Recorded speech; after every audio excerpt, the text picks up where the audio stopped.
दोस्तों नमस्कार। आशा करता हूँ आप सभी खुश होंगे। तो आज की कहानी शुरू करने से पहले जो भी चैनल पर पहली बार आए हैं या जिसने भी अभी तक चैनल को सब्सक्राइब नहीं किया तो जल्दी से जाकर चैनल को सब्सक्राइब करें और घंटी का बटन दबाकर ऑल का आइकन जरूर प्रेस करें ताकि हमारी कहानियों की नोटिफिकेशन आप तक सबसे पहले पहुँचती रहे और आप हमारी कहानियों का आनंद उठाते रहें।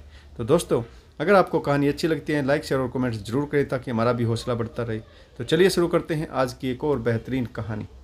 दिनेश की मां पार्वती ने शर्माते हुए रमाकांत को अंगूठी पहनाई तो दिनेश की पत्नी शिवानी और उनके बच्चे राहुल व रंजीत ने अपनी दादी पर फूलों की बरसात करनी शुरू कर दी। बाद में रमाकांत ने पार्वती को अंगूठी पहना दी। माहौल खुशनुमा हो गया, सभी के चेहरे खिल उठे। खुशी से झूमते बच्चे तो अपने नए दादा की गोद में जाकर बैठ गए। यह नज़ारा देखकर दिनेश की आंखें नम हो गई। वह अतीत की यादों में खो गया। दिनेश 8 वर्ष से शहर की सबसे पाश कॉलोनी अंसल सोसाइटी में रह रहा था। शिवानी अपने मिलनसार स्वभाव के कारण पूरी कॉलोनी की चहेती बनी हुई थी। कॉलोनी के सभी कार्यक्रमों में शिवानी की उपस्थिति अक्सर अनिवार्य होती थी। दिनेश के माता पिता गांव में रहते थे। दिनेश चाहता था कि वे दोनों उनके साथ जयपुर में रहने के लिए आ जाएं, मगर उन्होंने गांव में ही रहना ज़्यादा पसंद किया। वह वर्ष में 1-2 बार 15-20 दिनों के लिए अवश्य दिनेश के पास रहने के लिए जयपुर आते थे, मगर जयपुर आने के 8-10 दिनों बाद ही गांव लौटने का राग अलापने लग जाते थे। वक्त बीत रहा था। एक दिन रात को 2 बजे दिनेश का मोबाइल बजा। उधर से आवाज़ आई, दिनेश बेटा, मैं तुम्हारे पिताजी का पड़ोसी रामविलास बोल रहा हूँ। बहुत बुरी खबर, तुम्हारे पिताजी शांत हो गए। अभी घंटा भर पहले उन्हें हार्ट अटैक आया था। हम उन्हें अस्पताल लेकर जा रहे थे कि रास्ते में ही उन्होंने दम तोड़ दिया। अपने पिता की मृत्यु के बाद दिनेश अपनी मां को अपने साथ जयपुर लेकर आ गया और अध्यापिका के पद से सेवानिवृत्त हुई पार्वती अपने पति के निधन के बाद बहुत अकेली हो गई थी। पार्वती को पुस्तकें पढ़ने का बहुत शौक था। दिनेश और शिवानी के नौकरी पर जाने के बाद वह अपने पोते राहुल और रंजीत को पढ़ाती थी। उनके होमवर्क में भी मदद कर देती थी। पार्वती को दिनेश के पास आए हुए 3 वर्ष हो गए थे। दिनेश के पड़ोस में रमाकांत जी रहते थे। वे विदुर थे। नेवी से 2 वर्ष पहले ही रिटायर होकर रहने के लिए आए थे। उनका एक ही बेटा था जो ऑस्ट्रेलिया में सेटल हो गया था। एक दिन शिवानी ने पार्वती की पहचान रमाकांत जी से करवाई। दोपहर में जब बच्चे स्कूल जाते थे तब दोनों मिलते थे। कुछ दिनों तक दोनों के बीच औपचारिक बातें होती थी। धीरे धीरे औपचारिकता की दीवार कब ढह गई उन्हें पता ही नहीं चला। अब दोनों के बीच घनिष्ठता बढ़ गई। पार्वती और रमाकांत जी का अकेलापन दूर हो गया।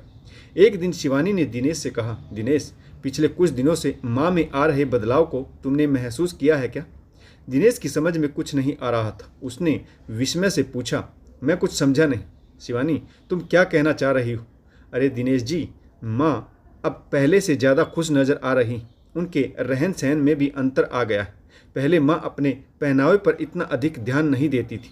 आजकल वह बहुत ही करीने से रह रही है। उन्होंने अपने संदूक से अच्छी अच्छी साड़ियाँ निकालकर वार्डरोब में लटका दी।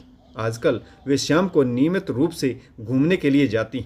दिनेश ने शिवानी की बात बीच में ही काटते हुए पूछा, शिवानी, मैं कुछ समझा नहीं, तुम क्या कह रही हो? दिनेश जी, मैं आपको बताना चाह रही हूँ कि माँ को एक दोस्त मिल गया।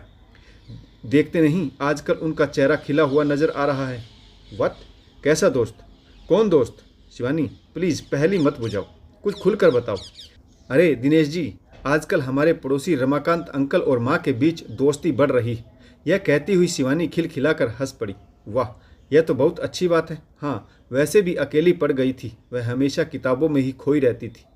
कोई व्यक्ति दिन भर किताबें पढ़कर या टीवी देखकर अपना वक्त भला कैसे गुजार सकता है? कोई तो बोलने वाला होना चाहिए ना। चलो अच्छा हुआ, मगर यह सब कब से हो रहा है? मैंने तो कभी महसूस नहीं किया। तुम्हारी पारखीन नज़रों ने यह सब कब भांप लिया? Shivani, you are great, Dinesh ने विस्मय से कहा। दिनेश जी, तुम ही अपने ऑफिस के काम, मीटिंग्स, टूर, प्रोजेक्ट्स आदि में बिजी रहते हो। तुम्हें छुट्टी ही कहाँ मिलती है? माँ अक्सर मुझसे तुम्हारी शिकायत भी करती रहती है कि दिनेश को तो मुझसे बात करने का भी वक्त नहीं मिलता है। शिवानी ने शिकायत की तो दिनेश तुरंत बोला, हाँ शिवानी, तुम सही कह रही हो। आजकल ऑफिस में इतना काम बढ़ गया है कि मुझे सांस लेने की भी फुर्सत नहीं। मगर मुझे यह सुनकर अच्छा लगा कि माँ बोर नहीं हो। साथ ही हमें कभी बच्चों को लेकर 1-2 दिन के लिए बाहर जाना पड़ा तो माँ घर पर अकेली भी रह सकती। दिनेश ने अपने दिल की बात कह दी। मगर दिनेश, मैं कुछ और ही सोच रही हूँ। शिवानी ने धीरे से रहस्यमयी आवाज में कहा तो दिनेश ने विस्मय भरी आंखों से शिवानी की सूरत को घूरते हुए कहा, बोलो बोलो, क्या सोच रही हो तुम? मैं सोच रही हूँ कि तुम रमाकांत अंकल को अपना पिता बना लो। शिवानी ने तुरंत का पत्ता फेंक दिया। क्या तुम्हारा दिमाग तो नहीं खिसक गया है? दिनेश लगभग शिवानी पर चिल्लाते हुए बोला। अरे भाई शांत हो जाओ, पहले मेरी बात ध्यान से सुनो। माँ अकेली है, उनके पति नहीं है, और रमाकांत अंकल भी अकेले हैं, वह उनकी पत्नी नहीं। जवानी की बनिस्पत बुढ़ापे में जीवन साथी की आवश्यकता ज़्यादा होती। माँ और रमाकांत अंकल दोनों सुलझे हुए विचारों के व्यक्ति, दोनों सीनियर सिटीजन हैं और अपनी पारिवारिक और सामाजिक जिम्मेदारियों से मुक्त हैं। रमाकांत अंकल का इकलौता बेटा है जो ऑस्ट्रेलिया में सेटल है।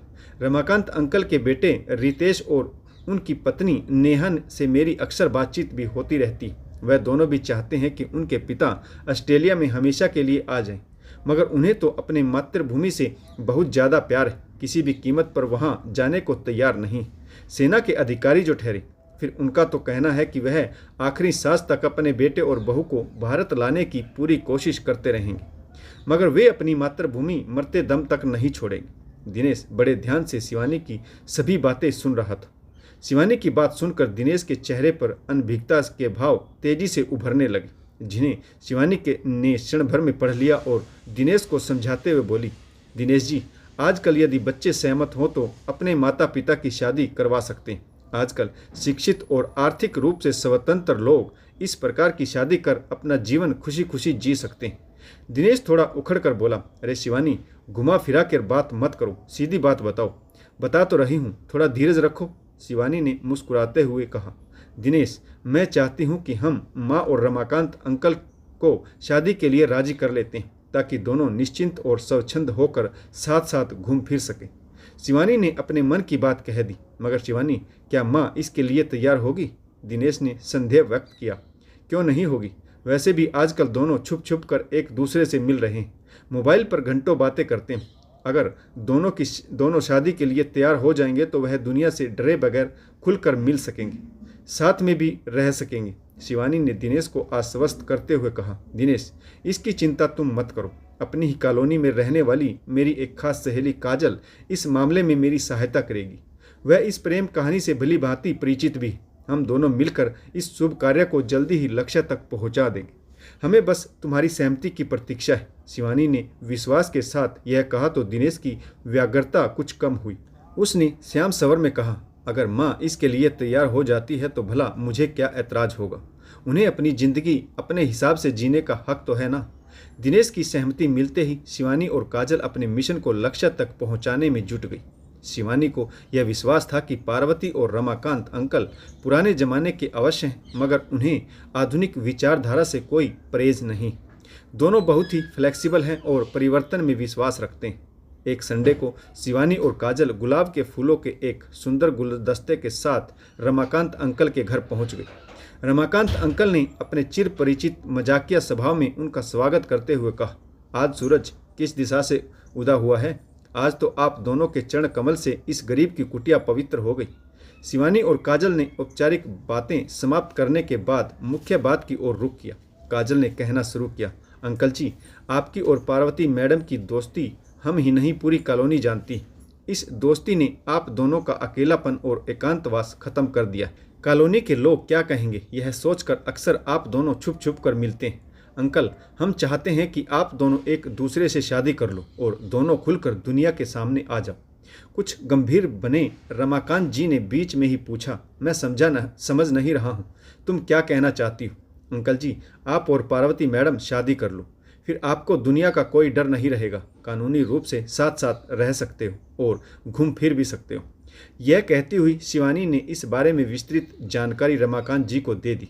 रमाकांत अंकल इसके लिए तुरंत राजी होते हुए बोले, यह तो बहुत अच्छी बात है। दरअसल मेरे और पार्वती के बीच अब तो अच्छी केमिस्ट्री बन गई।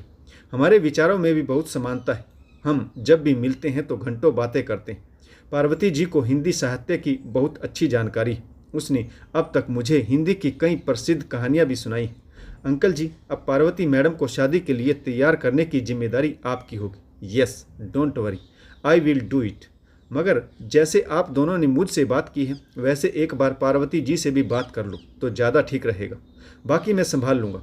रमाकांत अंकल को धन्यवाद देकर शिवानी और काजल खुशी खुशी वहाँ से विदा हो गई। अगले संडे दोनों ने पार्वती जी से बात की। पहले तो उन्होंने नानू नानू किया, मगर शिवानी और काजल जानती थी कि पार्वती जी दिल से रमाकांत जी को चाहती और वह इस रिश्ते के लिए ना नहीं कहेंगी। फिर उन दोनों की बेहतर कन्विंसिंग शिक्कल के सामने पार्वती जी ना कुछ ही समय के बाद हाँ में बदल गई। शिवानी ने दोनों की शादी की औपचारिक घोषणा के लिए एक दिन अपने घर पर एक छोटी सी पार्टी रखी थी, जिसमें दिनेश, शिवानी और रमाकांत जी के बहुत करीबी दोस्त ही आमंत्रित थे। रमाकांत जी और पार्वती जी ने एक दूसरे को अंगूठियां पहनाकर इस नए रिश्ते को सहर्ष स्वीकार कर लिया। अरे दिनेश जी कहाँ खो गए? अपनी माँ और पिताजी को केक तो खिला दो। शिवानी ने चिल्लाकर यह कहा तो दिनेश अतीत से वर्तमान में लौटा। इस नए रिश्ते को देखकर दिनेश की नम आंखों में भी चमक आ गई। रमाकांत का बेटा भी अब ऑस्ट्रेलिया से आ चुका था और भारत आकर अपना बिजनेस शुरू कर लिया। इसके बाद दिनेश और रमाकांत जी का बेटा हंसी खुशी आपस में मिलजुल कर रहने लगे। तो दोस्तों कहानी कैसी लगी कमेंट्स करके जरूर बताइएगा। इस कहानी में किस पात्र की भूमिका अच्छी रही और इस कहानी से आपको क्या सीख मिली यह भी कमेंट्स करके जरूर बताइएगा। तो अपने विचार अवश्य लिखें। तो कहानी पढ़ने के लिए आप सभी का बहुत बहुत धन्यवाद। जय हिंद, वंदे मातरम, भारत माता की जय, जय जवान और जय किसान।